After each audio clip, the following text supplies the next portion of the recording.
Hello students, आज हम CA foundation का एक नया चैप्टर पढ़ेंगे जिसका नाम है average due date. Average due date जिसका शॉर्ट फॉर्म है एडीडी। ये एवरेज ड्यू डेट का कंसेप्ट समझाने के लिए मैं अब एक छोटा सा एग्जांपल ले रहा हूं। मान लो दिसंबर 2019 को विष्णु 20,000 का सामान, 20,000 का गुड्स, विष्णु 20,000 का गुड्स चिराग को बेचा था उधारी में। और चिराग बोला था विष्णु को कि ये 20,000 में से 10,000 1 जनवरी 2020 को देगा और बाकी 10,000 31 जनवरी 2020 को देगा। ठीक है, विष्णु हाँ बोला। लेकिन जैसे जनवरी 2020 आने वाला था, विष्णु बोला चिराग को, यार मेरे को 20,000 का जरूरत है, तो जब भी पेमेंट करना मेरे को एक साथ पेमेंट करना, तो ये 10,000 10,000 दो इंस्टॉलमेंट में मत देना, मेरे को 20,000 एक साथ देना। चिराग बोला ठीक है दे दूंगा। अब अगर विष्णु बोलेगा चिराग को तू मेरे को 20,000 रुपया दे 1 जनवरी 2020 को, तो चिराग को प्रॉब्लम होगा क्योंकि उसको लॉस हो रहा है इंटरेस्ट का। कैसे? ये 10,000 के लिए चिराग कोई कुछ बोलेगा नहीं क्योंकि ये 10,000 तो 1 जनवरी को ही ड्यू हो रहा था और विष्णु 1 जनवरी को पैसा मांग रहा है, तो चिराग को ये 10,000 देने में दिक्कत नहीं आएगा, उसको कुछ नुकसान नहीं है। ये 10,000 देने में चिराग को नुकसान है क्योंकि ये 10,000 तो देना था 31 जनवरी को और विष्णु मांग रहा है 1 जनवरी को, 1 महीना पहले। तो 1 महीने का ब्याज चिराग को नुकसान होगा। ये 10,000 पे जितना भी ब्याज आएगा 1 महीने का, चिराग को लॉस होगा क्योंकि ये 10,000 अगर चिराग बैंक में डालता तो चिराग को ब्याज मिलता बैंक से 1 महीने का, ये 10,000 के ऊपर, तो चिराग को नुकसान है। अगर चिराग बोलेगा कि मैं एंटायर 20,000 31 जनवरी को दूंगा, 31 जनवरी को दूंगा, तो अब विष्णु को नुकसान है। विष्णु को ये 10,000 का नुकसान नहीं है, ये 10,000 तो विष्णु को 31 जनवरी को ही मिलना था, लेकिन ये 10,000 का नुकसान है विष्णु को क्योंकि ये 10,000 विष्णु को 1 जनवरी को मिलना था। अब चिराग बोल रहा है मैं दूंगा 31 जनवरी को, तो ये 10,000 रुपया अगर चिराग को विष्णु को मिल जाता 1 जनवरी को, तो विष्णु बैंक में डालता तो 1 महीने का ब्याज मिलता विष्णु को ये 10,000 रुपये, तो विष्णु को नुकसान है। अब अगर 15 जनवरी 2020 को, अगर 15 जनवरी 2020 को चिराग विष्णु को 20,000 रुपए एक साथ देगा, तो अब शायद क्या कंफर्म, ना विष्णु को नुकसान है इंटरेस्ट का, ना चिराग को। ठीक है, अगर ये 20,000 10 + 10 20, अगर 20,000 एक साथ चिराग देगा विष्णु को 15 जनवरी को, तो किसको भी नुकसान नहीं है, ना चिराग को ना विष्णु को। तो ये 15 जनवरी है average due date, average due date. ठीक है, अगर हमको अपने डेटर से 2 या 3 या 4 या 5 अमाउंट लेने हैं जो अलग अलग डेट पे ड्यू हो रहे हैं, और हम चाहते हैं कि हमको सारा पैसा एक साथ मिले, तो कौन सा डेट में अगर हमारा डेटर हमको देगा जिससे ना उसको लॉस होगा इंटरेस्ट का ना हमको, उस डेट को बोलते हैं एवरेज ड्यू डेट। इसको निकालने का एक फॉर्मूला आपको बता रहा हूं, वो अगर ऑनेस्टली अप्लाई करोगे तो आपका आंसर निकल जाएगा, और ये बहुत इजी फॉर्मूला है।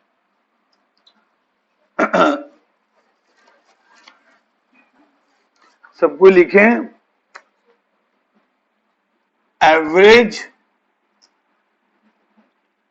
ड्यू डेट, शॉर्ट में लिखा ADD is equals to base date, base date, base date plus minus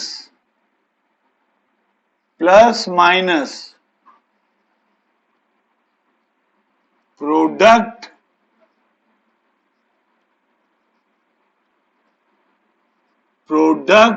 of amount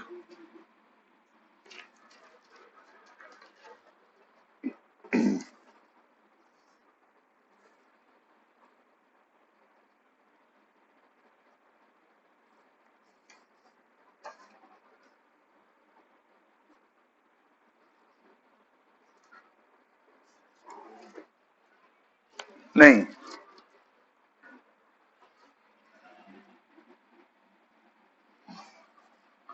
हाँ लिखो, total of product, total of product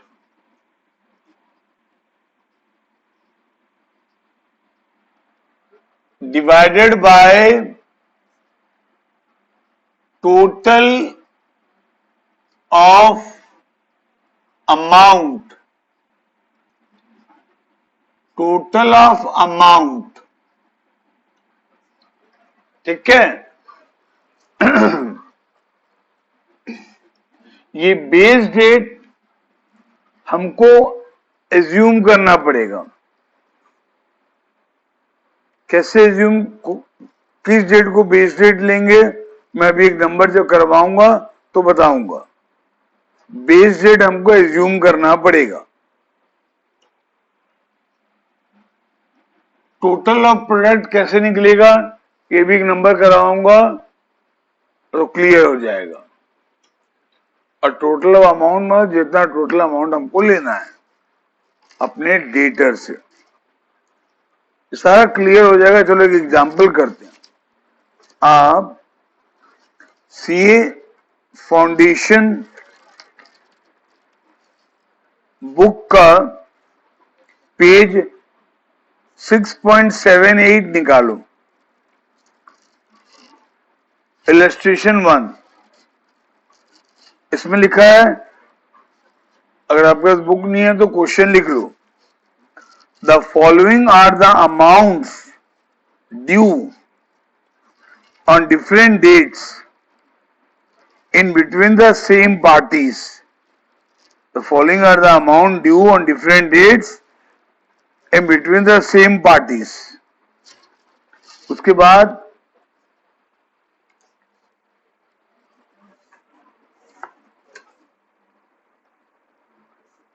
आपका लिखा है ड्यू डेट,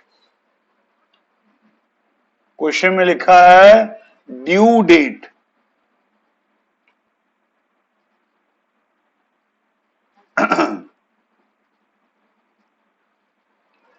और अमाउंट लिखा हुआ है।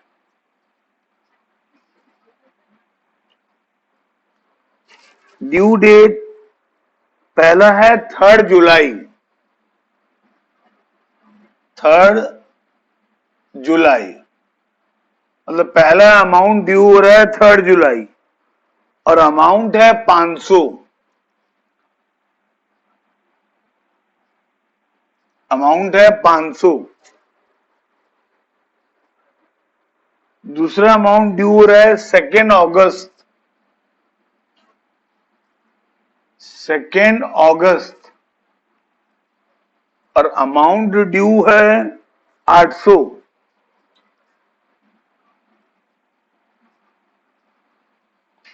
और थर्ड अमाउंट ड्यू हो रहा है 11 सितंबर,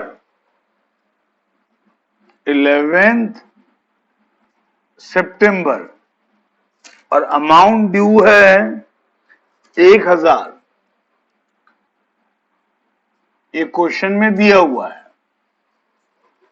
और नीचे में लिखा है suggest a date on which all the bills may be paid without any loss of interest to either party। either party मतलब दोनों पार्टी, डेटर और क्रेडिटर, चिराग और विष्णु हमारे एग्जाम्पल में, ठीक है। अच्छा, अब सबसे पहले हमको एक बेस डेट लेना पड़ेगा। सबसे पहले हमको लेना पड़ेगा बेस डेट। बेस डेट हम इन तीनों डेट में से किसी एक को लेंगे, आइदर फर्स्ट वाले को या सेकंड को या थर्ड को। किसको लें वो हमारे ऊपर है, किसी को भी लें आंसर सेम आएगा, ठीक है। ओके, अगर हम इन तीनों में से किसी डेट को नहीं भी लेंगे बट फर्स्ट डेट और लास्ट डेट के बीच में कोई डेट ले लेंगे तो भी चलेगा। ये डेट से पहले वाला डेट मत लेना और लास्ट डेट से बाद वाला डेट मत लेना, बीच का कोई भी डेट ले सकते हो। लेकिन बेटर ये रहेगा अब इन तीनों में से कोई एक डेट लो। और मैं तो बोलूंगा बुक वाला अक्सर करता है फर्स्ट डेट को बेस डेट लेता है, वो लेना अच्छा है। हाँ, लेकिन चिंता नहीं करो, कोई किसी भी डेट को बेस डेट लोगे आंसर सेम आएगा। ओके, मान लो हम 3 जुलाई को बेस डेट लिए, फिर हम निकालेंगे number of days, number of days, number of days from 3 July, number of days from 3 July। 3 जुलाई क्यों? क्योंकि हम 3 जुलाई को बेस डेट लिए, जिसको बेस डेट लेंगे वो यहां लिखेंगे, ठीक है। अब 3 जुलाई से 3 जुलाई कितने दिन होंगे? ओबियसली 0। 3 जुलाई से 3 जुलाई कितने दिन होंगे? 0।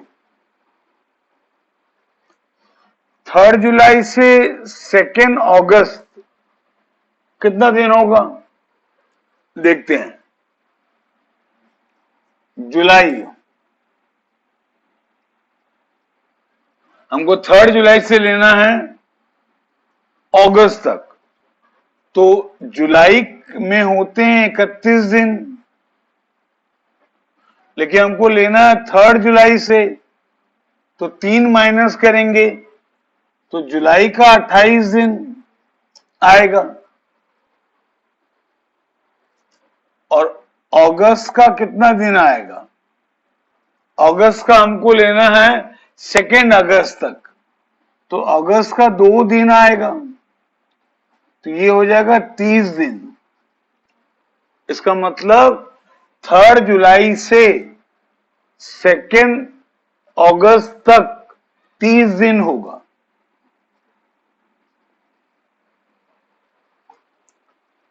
थर्ड जुलाई से जो हमारा बेस डेट है, 3 जुलाई से 2 अगस्त तक 30 दिन होगा।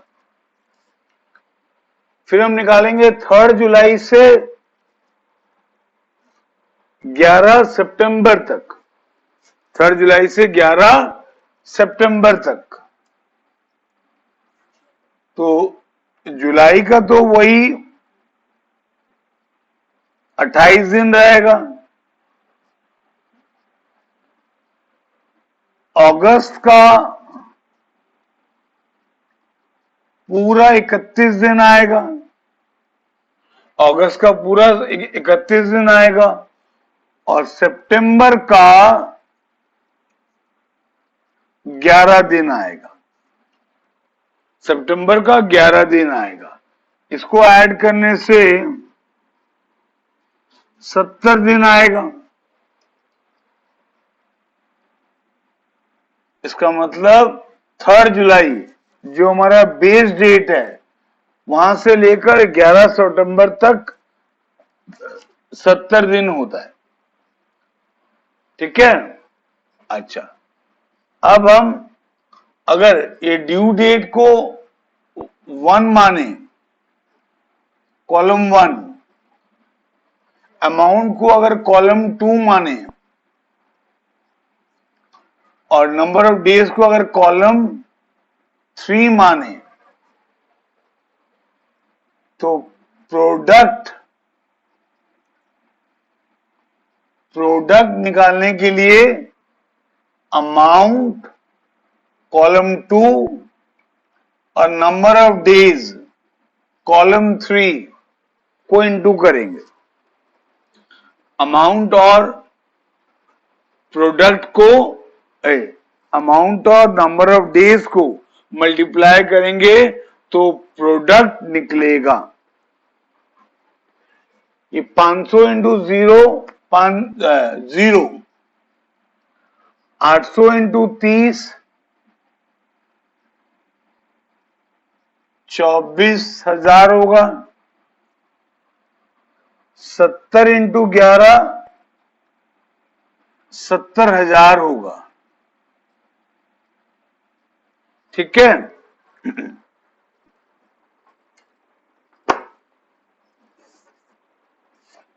हाँ ठीक है। अब अगर हम सारा प्रोडक्ट को ऐड करेंगे तो 94,000 आएगा। ये आपका टोटल ऑफ प्रोडक्ट निकल गया, टोटल ऑफ प्रोडक्ट निकल गया। फिर सारा अमाउंट को ऐड करेंगे तो ये 2300 आएगा। तो टोटल ऑफ अमाउंट भी निकल गया और बेस डेट तो हमने लिया है इसको। देखो बेस डेट ये 3 में से कोई एक डेट को लेने का फायदा क्या है? एटलीस्ट इन तीनों में से एक तो 0 आएगा, तो ये भी 0 आ जाएगा, तो कैलकुलेशन थोड़ा सिंपल तो होगा। इसलिए बोला जाता है कि बेस डेट इनमें से कोई एक डेट को लेना। ठीक है, अब फॉर्मूला अप्लाई करेंगे एवरेज ड्यू डेट निकालने के लिए। एवरेज ड्यू डेट का फॉर्मूला क्या है? बेस डेट हम किसको लिए हैं? 3 जुलाई को। उसमें ऐड करेंगे, अच्छा ऐड ही करेंगे, माइनस तो करेंगे नहीं क्योंकि ये भी पॉजिटिव है, ये भी पॉजिटिव है। क्या बोलते हो? दोनों पॉजिटिव है तो दोनों को डिवाइड करने से आंसर प्लस में ही आएगा। ठीक है, अगर हम ये डेट को बेस डेट लेते ना तो ये नंबर ऑफ डेज माइनस में आता, नंबर ऑफ डेज माइनस में आता, तो ये भी माइनस में आता। ठीक है, ये न्यूमरेटर माइनस में आता, डिनोमिनेटर तो ऑलवेज प्लस में रहेगा। न्यूमरेटर माइनस में है तो यहां माइनस भी आता। ठीक है, अच्छा, अब न्यूमरेटर में क्या रहेगा? टोटल ऑफ प्रोडक्ट जो हम निकाल चुके हैं 94,000 और डिवाइड किसे करेंगे? टोटल ऑफ अमाउंट जो 2300 है, जो 2300 है। अच्छा, ये जो भी आएगा ना इसको डेज में लिखोगे, बस याद रखना, इसको डेज में लिखना है। तो ये आएगा आपका 3 जुलाई में ऐड होगा। इसको सॉल्व करके देखो, आपको 94,000 को 2300 से डिवाइड करने से कितना आ रहा है? मैं बुक से देख के लिख रहा हूं 41 डेज। अब चेक कर लो अप्रोक्सीमेटली 41 डेज आ रहा है कि नहीं? 41 डेज ये आ रहा है कि नहीं आ रहा है, एक बार चेक कर लो। 41 डेज आ रहा है कि नहीं आ रहा है, एक बार चेक कर लो। अब एवरेज ड्यू डेट निकालने के लिए हमको 3 जुलाई में 41 डेज ऐड करना है। 3 जुलाई में 41 डेज ऐड करना है।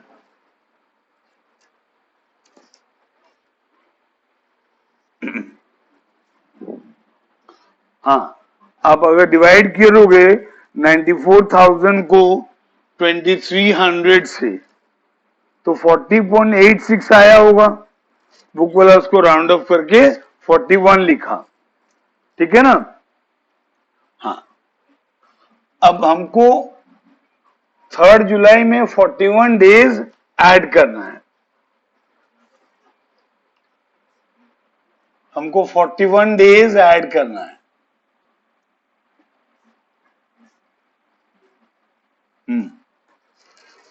तो स्टार्ट करना है 3 जुलाई से, तो जुलाई का हमको कितना दिन मिलेगा?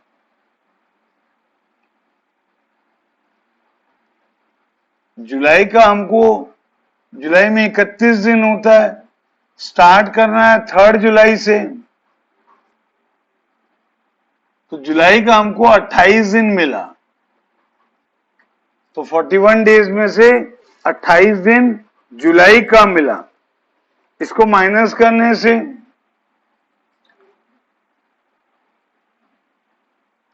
ये 13 दिन आएगा।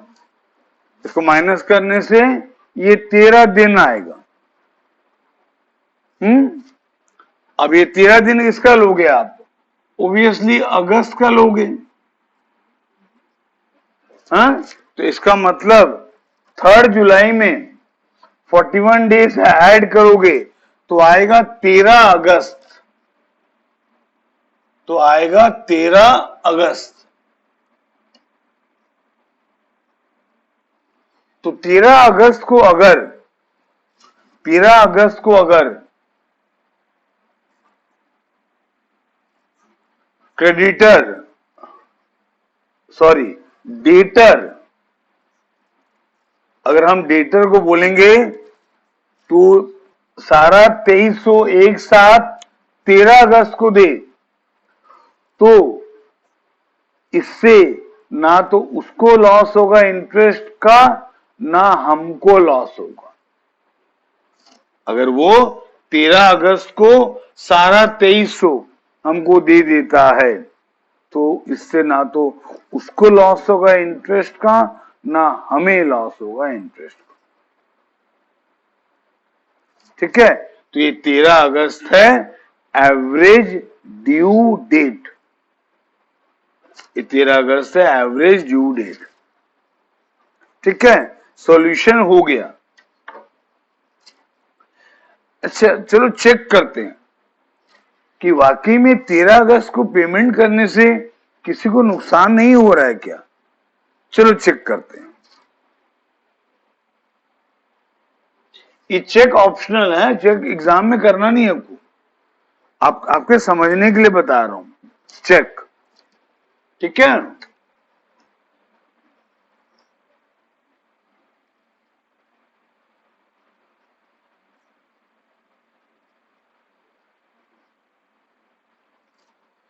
मान लो, अच्छा ये 500 रुपया कब हमको मिलना था, 3 जुलाई को।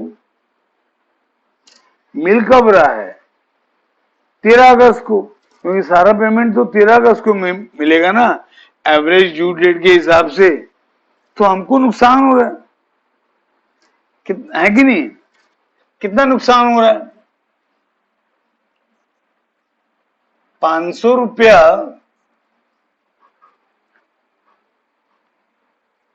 के ऊपर रेट ऑफ इंटरेस्ट क्वेश्चन में नहीं दिया है तो कुछ भी ले सकते हो जो तुम्हारा इच्छा है। मान लो 10% लिया। अच्छा, अब ये 500 रुपया हमको मिलना कब था, एक्चुअली में 3 जुलाई को। मिलेगा कब, 13 अगस्त को। तो कितना दिन हो रहा है, जुलाई का 28 दिन हो रहा है, जुलाई का 28 दिन हो रहा है, और अगस्त का 13 दिन। तो हमको 41 दिन का नुकसान हो रहा है, हमको 41 डेज का लॉस हो रहा है। तो 500 का 10% निकालो 41 डेज का, 500 का 10% निकालो 41 डेज का।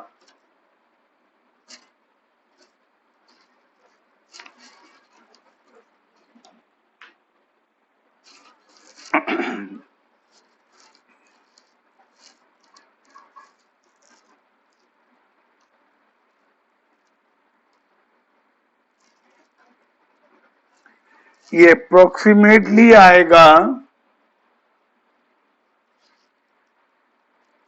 5.62। ये अप्रोक्सीमेटली आएगा 5.62। सब कुछ चेक कर लो, 5.62।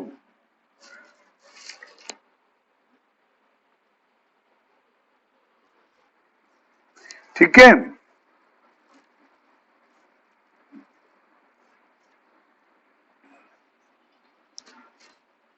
$500 का 10% 41 डेज के लिए।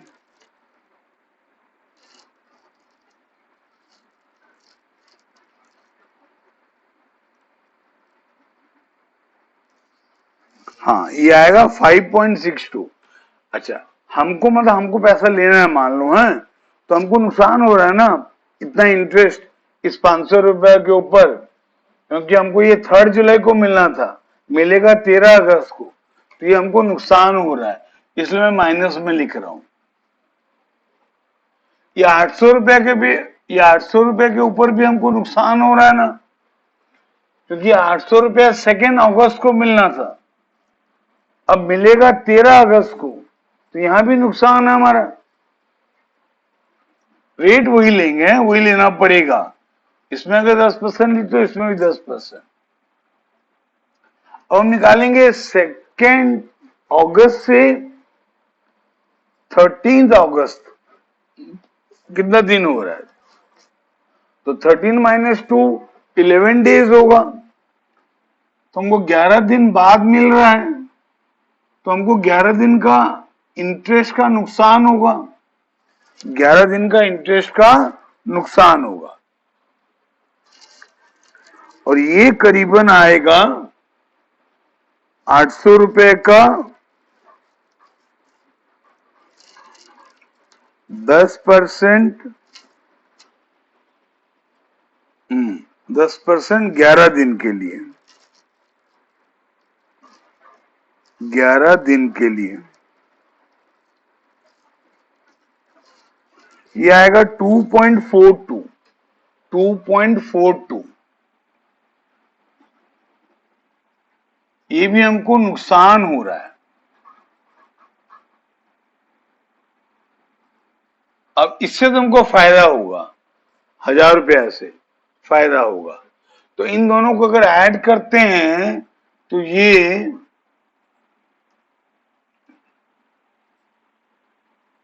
करीबन 8 रुपया आ रहा है, 8 रुपया 4 पैसा, 8 रुपया 4 पैसा का हमको नुकसान हो रहा है इन दो अमाउंट पे। इस पे तुमको फायदा हो रहा है क्योंकि ये हमको मिलना था 11 सितंबर को, लेकिन मिल जाएगा 13 अगस्त को। इस पे तो हमको फायदा हो रहा है, ये 1000 रुपया के ऊपर हमको फायदा हो रहा है। कितना परसेंट? वही 10 लोगे क्योंकि यहां 10 लियो। अब डेज निकालना पड़ेगा, 13 अगस्त से 11 सितंबर, 13 अगस्त से 11 सितंबर। अगस्त में होते हैं 31 दिन, अगस्त में होते हैं 31 दिन। 31 से 13 माइनस कर दो, 31 से 13 माइनस कर दो तो कितना आएगा? 31 से 13 माइनस करो, ये 18 डेज आ रहा है, देखो ठीक है। तो ये अगस्त का 18 डेज हुआ, हाँ, सितंबर का 9 दिन, सितंबर का 11 दिन, तो सितंबर का हमको 11 को पैसा मिलेगा, सितंबर का 11 दिन, तो हमको 29 डेज का नुकसान हो रहा है, हमको 29 डेज का नुकसान हो रहा है, ठीक है ना। ये 1000 रुपया के ऊपर हमको 29 डेज का नुकसान हो रहा है। कैसे? ये 1000 रुपया कम फायदा हो रहा है, सॉरी हमको फायदा हो रहा है क्योंकि ये 1000 रुपया हमको मिलने वाला था 11 सितंबर को, लेकिन कब मिल जाएगा हमको? 13 अगस्त को ही मिल जाएगा।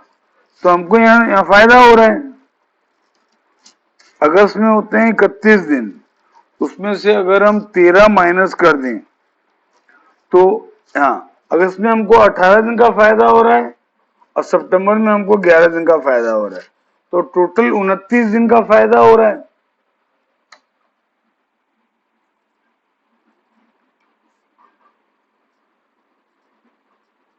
तो अगर हम निकालेंगे 1000 रुपए का 10% 29 दिन के लिए, 1000 रुपए का 10% 29 दिन के लिए अगर हम निकालेंगे तो करीबन 7.94 आ रहा है ना, हमको मतलब फायदा हो रहा है 7.94 का।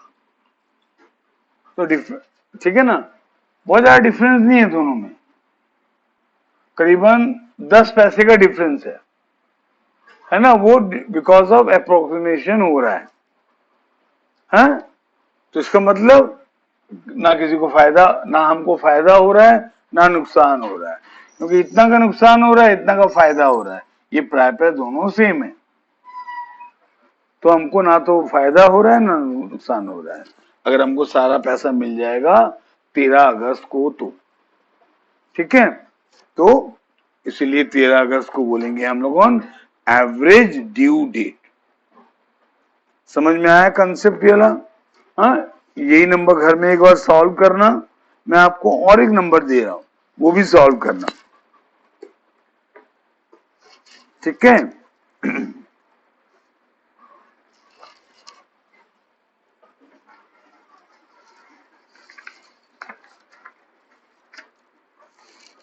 लिखो, Swaminathan owed to Subramaniam the following sums. अब उसके नीचे में लिखो, जैसे यहां लिखा हुआ ना, अमाउंट और डेट। अमाउंट पहले, अमाउंट और डेट ये कॉलम क्वेश्चन में लिखा हुआ था ना, वैसे ही 2 कॉलम बनाओ। अब डेट में लिखो, जैसे यहां लिखा हुआ है 3 जुलाई, आप लिखो 20 जनवरी। 20 जनवरी। अमाउंट में लिखो 5000। फिर लिखो 3 मार्च डेट में या ड्यू डेट में, 3 मार्च, और अमाउंट में 8000। फिर 5 अप्रैल डेट में, 5 अप्रैल अमाउंट में 6000। फिर 30 अप्रैल, 30 अप्रैल अमाउंट में 11000। बस 4 अमाउंट है, और लिखा है ascertain the average due date, ascertain the average due date। और आप लिख सकते हो suggest a date, suggest ऐसा भी लिख सकता है क्वेश्चन में, suggest a date on which all the amount may be paid out without any loss of interest, without any loss of interest to either party। ठीक है, और इसका आंसर आएगा 24 मार्च, 24 मार्च। ठीक है, ये 2 नंबर करना, और कुछ अगर कंसेप्ट में डाउट है तो इमीडिएटली मुझको कॉल करना। और एक बात सुनो, मैं कभी कभी वीडियो बनाते वक्त मुझसे कहीं छोटा छोटा मिस्टेक हो जाता है ना। अगर कोई मेरा मिस्टेक को आइडेंटिफाई करेगा तो उसको मैं छोटा सा गिफ्ट दूंगा।